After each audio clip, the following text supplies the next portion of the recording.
प्रभु रामदेव भगवान अल्लाह खुदा ईश आदि नाम एक ही शक्ति के हैं। वह कौन है, कैसा है, कहाँ रहता है, किसने देखा है, यह प्रश्नवाचक चिन्ह पूर्ण रूप से हटाने के लिए अवश्य सुनिए जगत गुरु तत्वदर्शी संत रामपाल जी महाराज के अनमोल अमृत वचन, सभी पवित्र धर्मों के पवित्र शास्त्रों के आधार पर। सत साहिब। ऐसा है जैसा कि अभी आप सुन रहे थे कल के प्रकरण में कि ज्योत निरंजन जिसे ब्रह्म कहा और ब्रह्म से ऊपर परब्रह्म है। परब्रह्म से ऊपर की जो शक्ति है उसे पूर्ण ब्रह्म कहते हैं। ऊपर का तात्पर्य है सुपीरियर, शक्तिशाली। जैसे दादा और परदादा, पिता के एक पिता, फिर दादा और परदादा, इस प्रकार इनसे सुपीरियर जो शक्ति है वो पूर्ण ब्रह्म है। ब्रह्म और पार ब्रह्म से ब्रह्म तक का ज्ञान वेदों में मिला है, योगियों ने खोजा है, वेदों ने वर्णन किया है। उससे आगे का जो ज्ञान है परब्रह्म तक की वर्णन अवश्य है लेकिन जानकारी नहीं है, क्योंकि सहस्रार कमल तक ब्रह्म है, ब्रह्म से ऊपर पार ब्रह्म है। योगियों का कितना वर्णन नहीं पाता कि भी उन्होंने पार ब्रह्म को सहस्रार कमल में बताया, ब्रह्म को बताया। अब जब ब्रह्म और पार ब्रह्म दो अक्षर हैं तो दो उनके गुण भी होंगे, उनमें दो काम भी होंगे। जैसे मंत्री और प्रधानमंत्री, बहुत अंतर हो जाता है। अब कोई नौका ब्रह्म कोई परब्रह्म कहते हैं और परब्रह्म को ही पूर्ण ब्रह्म कहते हैं, ब्रह्म को ही पूर्ण ब्रह्म कहते हैं, ऐसा नहीं। अगर कोई मुख्यमंत्री को प्रधानमंत्री या सेंटर का होम मंत्री का तो अच्छी नहीं, जची नहीं है बात, क्योंकि मुख्यमंत्री के कुछ और शक्तियां जरूर हैं लेकिन प्रधानमंत्री का समान नहीं हो सकती। मिलती जुलतियां होती हैं क्योंकि कार भी है, कोठी भी है, झंडी भी है और सुविधा सारी होती हैं, लेकिन उसी सुविधाओं को देखकर उन्हीं शक्तियों को हम परिचित होकर के ये मान लें कि ये जो दूसरी कार में सही हो भी मुख्यमंत्री, ऐसा प्रधानमंत्री को भी, तो ऐसा अनजान आदमी कह सकता जिसने कतिये बेरा ना हो, जिसको जानकारी है वो अच्छी तरह समझ सकता। अब हम आपको, क्योंकि स्वामी दयानंद जी महाराज ने, ऋषि जी ने हमें बहुत कुछ समाज को दिया और माना जाता है। अभी आपको हम सत्यार्थ प्रकाश से उनका वर्णन सुनाएंगे, उनका अपनी व्याख्या जो कि बहुत श्रेष्ठ ज्ञान मान करके हमें स्वीकार किया था। और फिर बंदी छोड़ गरीबदास जी का ज्ञान आप सुनोगे जब अपने आप पता चल जाएगा कि ज्ञान ये भी है, ये ब्रह्म तक का जानकारी है। इससे ऊपर जानकारी है सत्पुरुष की, परब्रह्म तथा पूर्ण ब्रह्म की। तो ये सत्यार्थ प्रकाश पृष्ठ नंबर 174, वेदों का प्रकाश, वेद ग्रंथ, ऐसा इसके ऊपर हेडिंग लिखी हुई है। तो प्रश्नकर्ता प्रश्न कर रहा है कि जब निराकार है तो परमात्मा, प्रश्न करता है कि परमेश्वर को आप निराकार मानते हो या साकार? तो स्वामी जी उत्तर दे रहे हैं कि उत्तर निराकार मानते हैं। ये 84वां प्रश्न है, 84। वो कहते हैं मैं निराकार मानता हूं। फिर कहते हैं प्रश्नकर्ता प्रश्न कर रहा है कि जब निराकार है तो वेद विद्या का उपदेश बिना मुख के उच्चारण कैसे हो सका होगा, क्योंकि वर्णों के उच्चारण में तत्वादि स्थान जीव्या का प्रयत्न अवश्य होना चाहिए। उत्तर स्वामी जी देते हैं कि परमेश्वर के सर्वशक्तिमान और सर्वव्यापक होने से जीवों को अपनी व्याप्ति से वेद विद्या के उपदेश करने में कुछ भी मुखादि की अपेक्षा नहीं है, क्योंकि मुख जीवा से उच्चारण अपने से भिन्न के बोध होने से के लिए किया जाता है, कुछ अपने लिए नहीं। क्योंकि मुख जीवा के व्यापार में करे बिना भी मन के अनेक व्यवहारों का विचार और शब्द उच्चारण होता रहता है। कानों को उंगलियों से मूंद कर देखो, सुनो बिना मुख जिह्वा तलवादी स्थानों से किसे कैसे शब्द हो रहे हैं।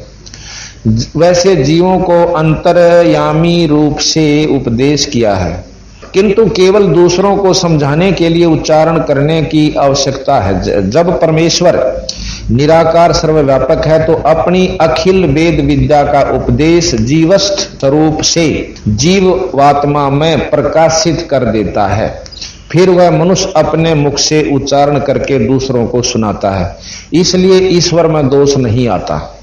यह स्वामी जी का कहना है कि परमात्मा तो निराकार से है, पर वो किसी श्रेष्ठ व्यक्ति के अंदर आकर अपना विचार अपनी ज्ञान दे देता है। ठीक है, अब प्रश्न किया है कि किन आत्माओं में कब वेद का प्रकाश किया। उत्तर दिया स्वामी जी ने कि संस्कृत भी लिखा है, या किसी ब्राह्मण का आगे प्रकरण भी दे रखा है। प्रथम सृष्टि की आदि में परमात्मा ने सबसे पहले भगवान ने अग्नि, वायु, आदित्य तथा अंगिरा इन ऋषियों के आत्मा में एक एक वेद का प्रकाश किया। अब विचार से सुनते जाइयो कि एक ऋषि की आत्मा में परमात्मा ने एक वेद का ज्ञान दिया। चलो हम ये मान लेते हैं कि परमात्मा ने उस ऋषि को इतना योग्य समझा कि एक वेद के ज्ञान से ज्यादा युग कह भी नहीं सकता, अर्थात वो पूर्ण पुण्य आत्मा नहीं होगी, शुद्ध आत्मा, क्योंकि शुद्ध आत्मा में आगे भगवान अपनी व्याख्या करता है। चलो अच्छा जी, आगे चलते हैं कि 4 ऋषियों ने चारों वेदों का वर्णन किया। तो इस प्रकार यह प्रश्न है कि या वह ब्राह्मणम विदिता, ये वैसे संस्कृत से उसका उत्तर है कि प्रश्न हिंदी में यह है कि यह उपनिषद का वचन है, इस वचन से ब्रह्मा जी के हृदय में वेदों का उपदेश किया है। फिर अन्य आदि ऋषियों, अग्नि आदि ऋषियों की आत्मा में क्यों कहा? ब्रह्मा की आत्मा में अग्नि आदि के द्वारा स्थापित कराया। देखो मनुस्मृति में क्या लिखा है, यानी स्वामी जी मनुस्मृति को भी मानते हैं।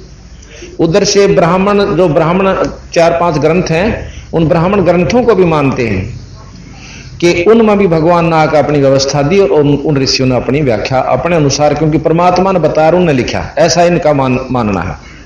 तो जिस परमात्मा ने सृष्टि में मनुष्यों को उत्पन्न करके अग्नि और 4 महाविषयों के द्वारा 4 महर्षियों के द्वारा 4 वेद ब्रह्मा को प्राप्त कराए, और उस ब्रह्मा ने अग्नि, वायु, आदित्य और अंगिरा के से यजुर, शाम और अथर्ववेद का ग्रहण किया।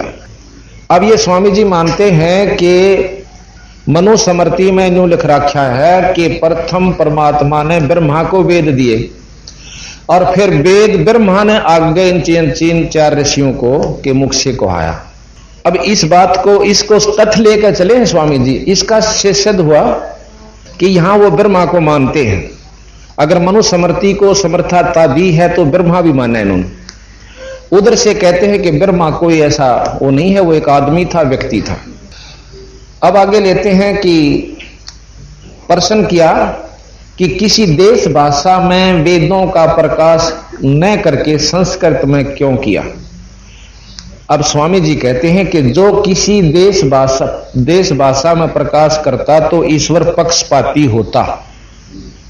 ये सत्यार्थ प्रकाश कर रहा है, आप ध्यान से सुनिए, विचार कीजिए, हम फिर इसको विस्तार से बताएंगे आपको कि पक्षपाती किस तरह होता है। तो क्योंकि जिस देश की भाषा में प्रकाश करता उनको सुगमता और विदेशियों को कठिनता वेदों के पढ़ने पढ़ाने में होती। कहते हैं कि अगर किसी की मातृभाषा में, जैसे हरियाणवी भाषा में लिख देता तो दूसरी भाषा वाला न दिक्कत होती, और तीसरी भाषा में लिख देता तो उनको होती। इसलिए भगवान पक्षपात नहीं किया और संस्कृत में कर दिया, जो कि किससे का समझ में नहीं आवती। संस्कृत आज बताओ कितने प्रतिशत जान सकते हैं। अब आगे चलिए, इसलिए संस्कृत में ही प्रकाश किया जो कि किसी देश भाषा नहीं और वेद भाषा अन्य सब भाषाओं का कारण है, उसी में वेदों का प्रकाश किया। जैसे ईश्वर की पृथ्वी आदि सृष्टि सब देश व देश वालों के लिए एक सी है, सब शिल्प विद्या का कारण है, वैसे परमेश्वर की विद्या की भाषा भी एक ही होनी चाहिए। सब देश वालों को पढ़ने पढ़ाने में तुल्य परिश्रम करने से ईश्वर पक्षपाती नहीं होता और सब भाषाओं का कारण भी है। अब बंदी छोड़ महाराज के बारे में हम बताएं कि संस्कृत वो परमात्मा पक्षपाती है या ये से।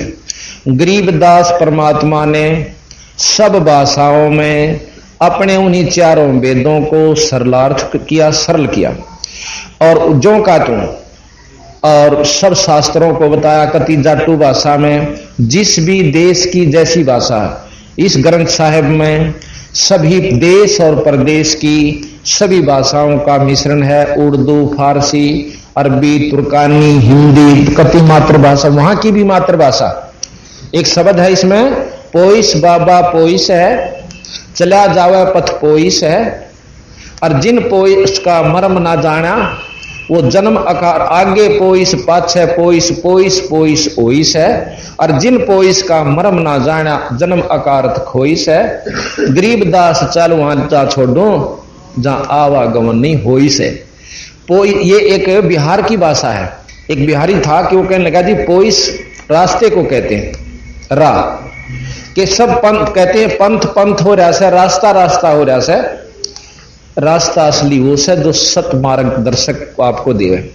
आगे पोइस पाछे पोइस और पोइस पोइस होइस है, यानी पीछे जो हमने जानकारी हुई वो भी रास्ता ज्ञान था, आगे जो अब दे रहे हम यो भी पोइस से भी रहा।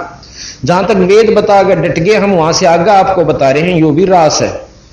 और कहते हैं जिन पोइस का मर्म नहीं जाना वो जन्म अकारत खोइस है। गरीबदास वहां जा ले छोड़नू जहां आवागमन नहीं हुई से। स्वामी जी खुद मानते हैं कि जीव अमर नहीं हो सकता, कोई चार मुक्ति नहीं है, और जबकि अन्य विद्वान जितने भी आज तक किए हुए सब इन मुक्तियों को मानते हैं कि चार मुक्ति हमारे ऐसे ऐसे प्राप्त होती है। अब यहां देखिएगा कि बंदी छोड़ भगवान ने उनकी पोइस और चला जावे पग पोइस है, जो पाया चाला वो पग पोइस, यानी वो सरलार्थ भी और शब्दार्थ भी और साथ में उसका भावार्थ भी। और कहना कि चाह वो भी कह दिया। पोइस चला जावे पद पोइस है, जो पाए चाल कर जा रास्ता राइयों से, उस पोइस का यहां कोई नहीं जानता और वहां पत्थर नहीं जानते पग ने, तो दोनों को समझा दिया चला जावे पग पोइस है, पाया चाल है वो पोइस है। उस पोइस को हम भी समझ पाए कि पग पाया चाल पड़ा उसने राह का आकर रास्ता से, तो भगवान यू अच्छा जिसने गटमट करके चार आदमियों के सीमित कर दी और उन्होंने अपने ढंग से गोठ कर उस विद्या को गलत किया, किसी प्रकार भी प्रचार किया और आज दुनिया को नास्तिक बना दिया अपने स्वार्थवश। तो जब तक हमने बंदी छोड़ गरीबदास जी के शास्त्र का ज्ञान नहीं होगा, इतने हम भक्ति पकड़ नहीं सकते, रास्ता लग नहीं सकते। इन्होंने कभी किसी की क्रिटिसाइज नहीं करी, और ये जो ग्रंथ साहब सत्यार्थ प्रकाश है इसमें केवल क्रिटिसाइज 90% भरी हुई है। ये प्रश्नोत्तरी न्यारी है, आपको आगे दिखाएंगे कि उस पंथ में ये घटियापन है, उसमें ये घटियापन है, वो इतने गंदे हैं, वो ऐसे करते हैं। कबीर साहब के बारे में आपको जानकारी मैंने दी थी, ABC का भी ज्ञान मेरे ख्याल के बिल्कुल प्रमाणित है कि स्वामी जी ने नहीं था बंदी छोड़ के बारे में, और फिर भी लिख दिया कि वो तो एक तुच्छ बुद्धि जीवों का रास्ता है, और जो है उसके से नीच व्यक्ति इकट्ठे हो जाया करते, उन पर अपनी धाक जमांदा जाए पाछ लोगों ने उसको सिद्ध बना लिया। कोई नहीं, जैसा भी कोई लिखे अपने लिए लिखता है, अपनी बुद्धि अनुसार नहीं लिख सकता है, कोई ऐसी बात नहीं। अब आप जानकारी पूर्ण रूप से हो जाओगे जब आपको पता चल जाएगा कि बंदी छोड़ क्या चीज थी। तो यहां लिखा है, इसलिए एक ऋषि ने एक ही उसका बोध था, क्या नाम है, वेद का, अर्थात वो ऋषि भी पूर्ण नहीं था। और बंदी छोड़ने जब एक ने चारों वेद 6 शास्त्र 18 पुराण 11 उपनिषद महाभारत गीता, एक अनपढ़ आदमी के लिए जिसको कति ज्ञान नहीं है उसके लिए ये सब ज्ञान इसलिए इस तरह समझो कि कहीं कुछ हुआ ना हो।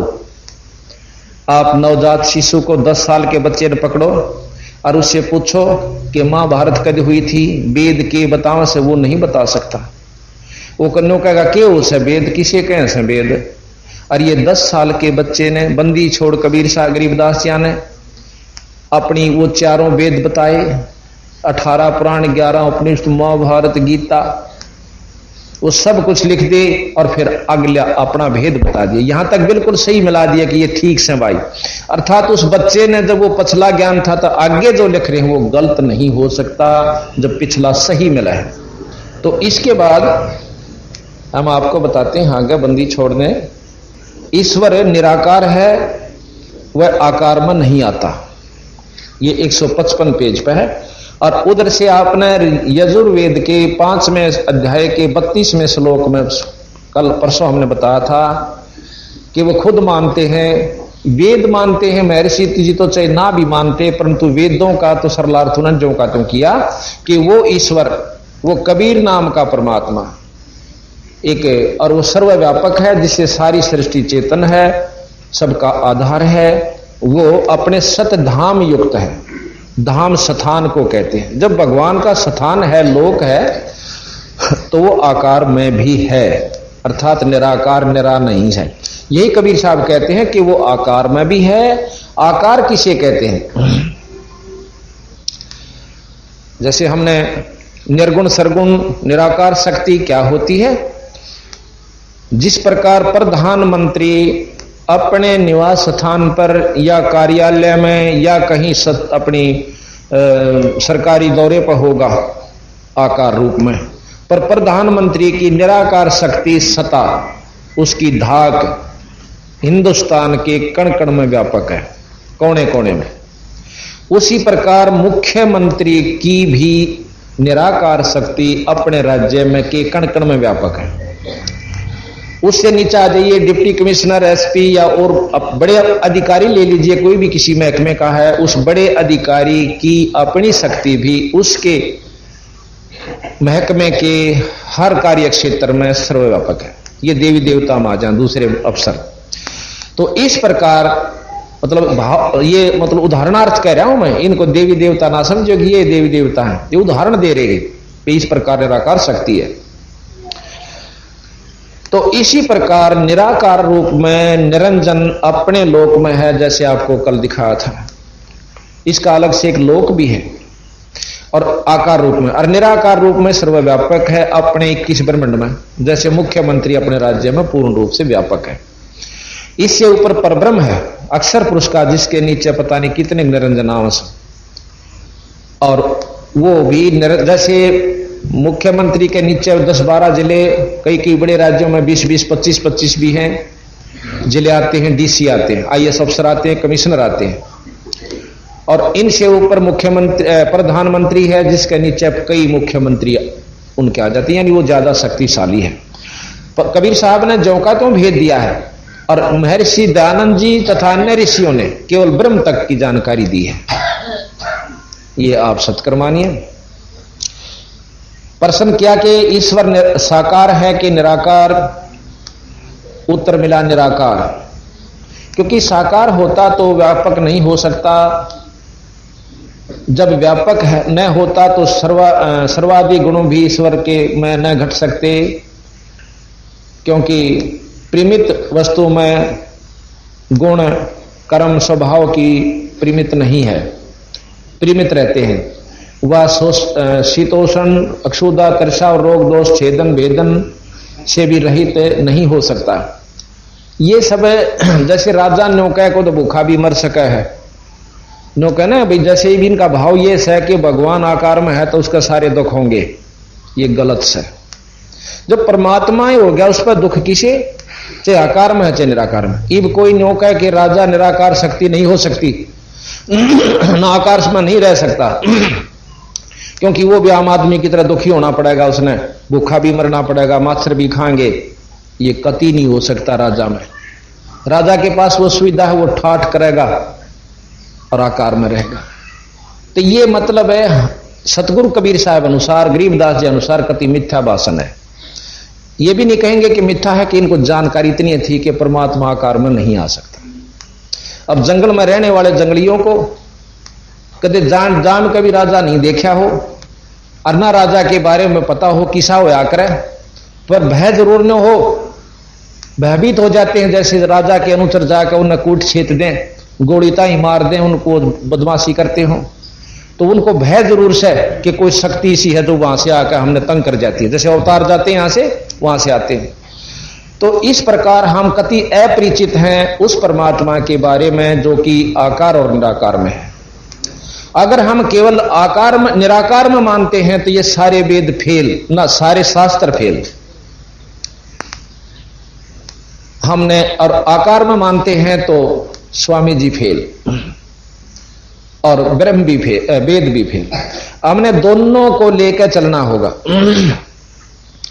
और दोनों को लेकर कबीर साहब चले कि ये शास्त्र भी ठीक बताओ और ये भी ठीक बताओ। जैसे 5 अंधे थे, उनको किसी ने कहा कि भाई हाथी बहुत बड़ी जीव हो सा, बहुत नो कर दे सा, उसमें इतना नो खींच ले सा।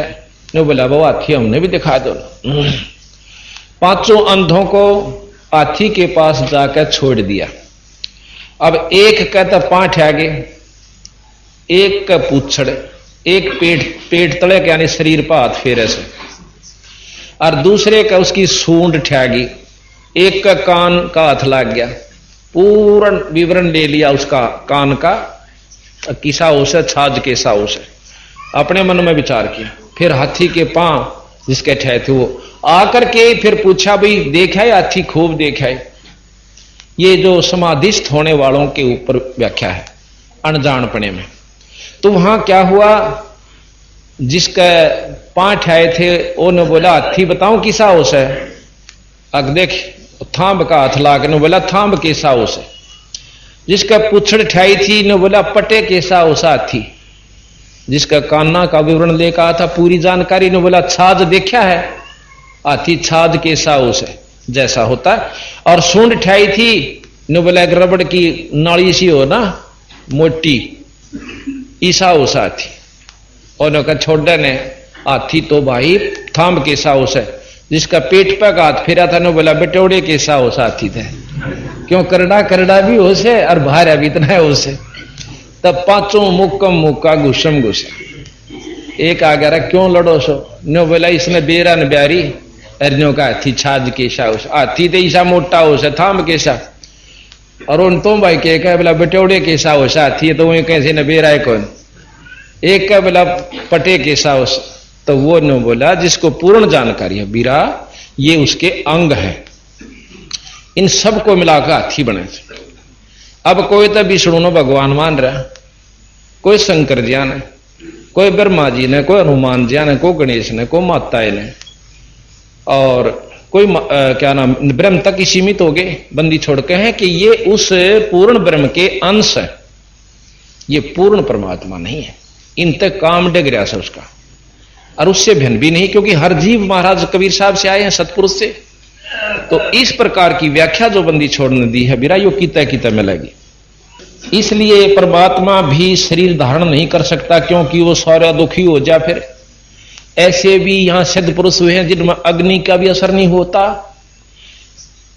अर्थात आप देखते हो धोने के ऊपर 5-5 धोने लाकर जेठ की धूप में बैठ जाए, उसमें कोई शक्ति सिद्धि है जिस तो उसका असर नहीं होता, और आप बैठ कर दिखाओ जड़ नहीं जाओता। तो इसका मतलब यह है कि जब उस एक व्यक्ति में मनुष्य धार शरीर करके आ रहा है, एक संत भगत है और वो साधना कर रहा है, उसका आगे भी असर नहीं कर रही, तो परमात्मा तो उस तो बहुत सुपीरियर शक्ति है, और वो आकार में आ जाता उस पर भी कोई है जहां पर उस पर कोई भी ये 5 तत्व असर नहीं करते। तो इस प्रकार हमने जो जानकारी थी वो यही थी। अच्छा, दूसरी तरफ के लिखते हैं वेदों में, आपको दिखाऊंगा कि महाराज कबीर साहब तथा अन्य शास्त्र और कबीर साहब भी उसको मान्यता देते हैं कि एक इंद्र नाम का भगवान से देवता है जो इंद्र लोक में रहता है। जैसे चीफ इंजीनियर हुआ करे और वो पानी का सारा प्रबंध यानी पानी बरसाना, बादल करना, ये सब उसके अंडर आते हैं। लेकिन और सारे ठाठ करता उसके इतनी उर्वशी है, ऐसा लिख रखा है, वो नो नाचता है, ऐसे रहता है, ऐसे ठाठ है उसके तेरा कितनी को सुंदर सुंदर औरतें हैं वहां नाचती रहती हैं, ऐस करता है। तो वेदों में लिखा कि वो ऐश्वर्यवान भगवान से। अब बताओ यही खंड हो जाता है स्वामी जी का वर्णन कि उस पे फिर तो अगर वो आकार में है तो उसका वो सारे गुण सुख और दुख उसको सेध देंगे। अब जब वो ऐश्वर्यवान है तो गुण सहित हुआ, जब ऐश का भोग रहा है वो परमात्मा, तो उसमें जब उसमें सुख हो रहा है तो दुख भी होगा। इन्हीं का अपना ही विचार खंड हो जाता है कि जब ऐश्वर्यवान भगवान लिखा है उन्होंने इंद्र को, कि इंद्र जो वेदों में वर्णन है इंद्र का भी, ब्रह्मा जी का भी, विष्णु जी का भी, शंकर जी का भी है, पर उनको इन्होंने अलग अलग अपने दिमाग के अनुसार उनको उपाधि दे दी, ऐसा सतगुरु महाराज ने बताया। तो अब हम आपको बताते हैं सतगुरु कबीर गरीबदास जी के पास एक बार 9 योगी आ गए थे, जैसे हमने आपको वर्णन दे चुके हैं। उन्हें 9 ने भंडारा महाराज से भोजन मांगा, सूखा सीधा गरीबदास जियों से छुड़ानी में, और जब उन्होंने भोजन तैयार कर लिया तो 10 थालियां में, पात्रों में परोस दिया।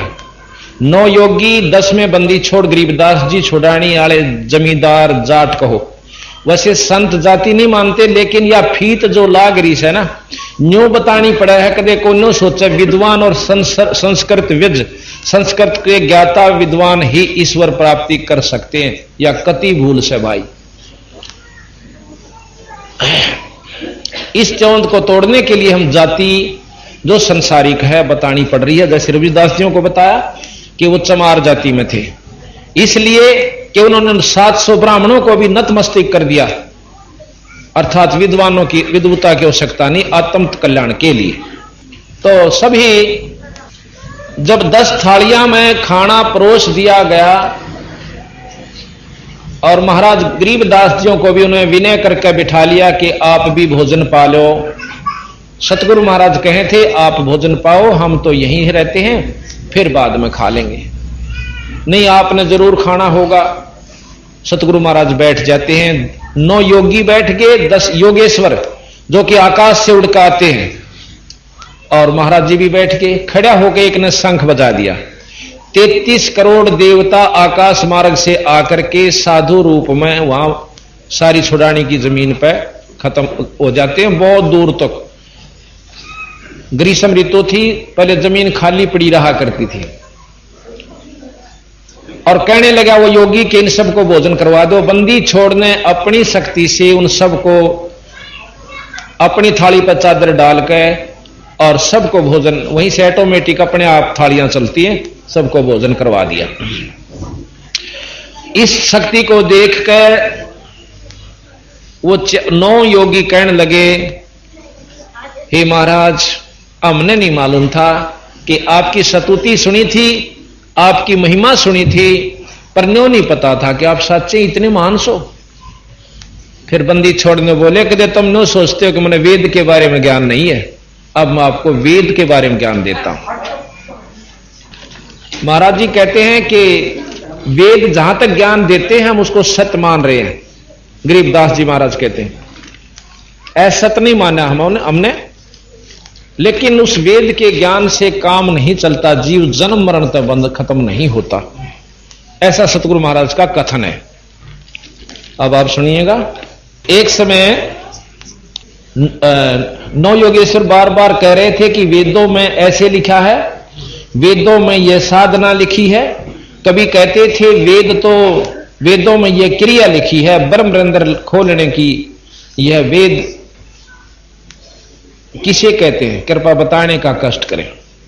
यानी प्रश्न किया सतगुरु महाराज से गरीबदास जी, बंदी छोड़ उत्तर देते हैं। तो ये मतलब एक प्रश्न उत्तर चल रहे हैं। ऐसे ही एक रमलू नाम का भगत, गुरु भगत था, गुरु भगत से प्रश्न करता, बंदी छोड़ के शिष्ट, तो वो उत्तर दे रहा है कि बंदी छोड़ ने मेरे सामने के वर्णन किया। भाई रमलो, जब 9 योगेश्वरों ने वेद ज्ञान को श्रेष्ठ बताना चाहा, तब महाराज ने चारों वेदों के सारे मंत्रों की गिनती कर बताई तथा कही कि 5वां वेद मुक्ति का है, जिसे सूक्ष्म वेद कहते हैं। उसका आप महापुरुषों को पता नहीं। इन चारों वेदों ने जो इस 5 तत्व के शरीर पुतले को सुरक्षित रखने व कुछ साधन करने, कुछ समय के लिए बैकुंठ की झलक लेकर फिर 84 के चक्कर काटने के तरीके का वर्णन कर रखा। मनुष्य जीवन अनमोल है, इसे ऐसे ही व्यर्थ न गवाएं। जगत गुरु तत्वदर्शी संत रामपाल जी महाराज से नाम दीक्षा लें और अपना कल्याण कराएं। ऐसे ही आध्यात्मिक वीडियो देखने के लिए हमारे चैनल गुरु गोविंद चैनल को सब्सक्राइब करें। बोलो सतगुरु देव की जय।